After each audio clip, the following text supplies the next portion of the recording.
ازاي؟ ده الشبشب لزق في الاسفلت. انا اقول لك على 4 نصايح تعملهم لو انت مسافر بسياره. اول حاجه لازم تعملها وهي تنفخ الكاوتش بتاعك على النيتروجين، لان النيتروجين غاز بارد بيساعد على بروده الكاوتش في الاجواء الحاره اللي احنا فيها دي. الازاز بتاعك مش مظلل، تقدر تركب ضباب بتبقى شرايح زي دي طول ما الدوله سامحه بيه، تقدر تركبه وهيحميك بنسبه 90% من الشمس. لو انت مش مركب BPF او مركب عزل على العربيه، ضروري جدا تجيب صابون سائل او اي نوع يعمل عزل علشان بس التراب وعلشان الرمله بتاعه الطريق، علشان ما يبوظلكش الازاز والاكسدام بتاع العربيه.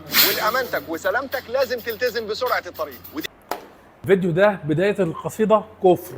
ليه بقى كفر؟ رقم 1، النيتروجين اصلا مش غاز بارد. الجو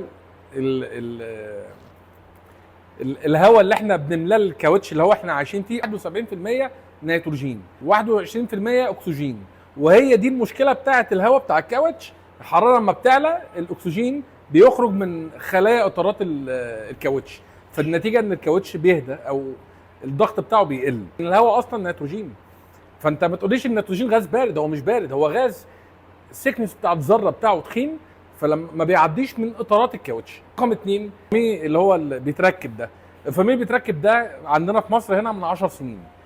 الناس من كتر مشيته وركبته بوظ الجلد بتاع الابواب، بوظ الازاز وخلاه متخرشم خرابيش. رقم 3 ودي المصيبه السوداء، بيقول لك حط صابون على وش العربيه لو انت مش عامل عزل، قصده نانو سيراميك او جرافين، او مش عامل BPF اللي هو افلام الحمايه.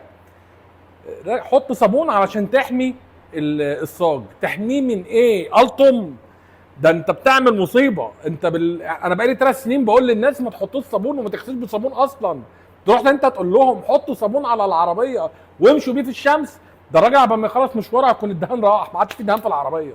المعلومه الوحيده الصح اللي في الفيديو انه قال التزم بسرعه الطريق. انا كنت خايف والله يقول في الاخر عندي جهاز بيعرفك ان في رادار بتاع ده فهتخليك تهدي السرعه وتدوس براحتك يا معلم. واخيرا، بما ان انا واحد بتكلم للناس وبنصحهم، واجب عليا ادور واعمل سيرش وبحث قبل ما اطلع اقول المعلومه. مش شرط ان اللي بيطلع في الميديا بيتكلم يبقى هو كده خلص كل واجباته. انت ملزم برضو ان انت تدور قبل ما تنفذ النصيحه اللي زي الزفت اللي اتقالت دي. معلش ثانيه، هو في معلومه بس قلتها غلط، ان النيتروجين في الجو 71، لا هو 78.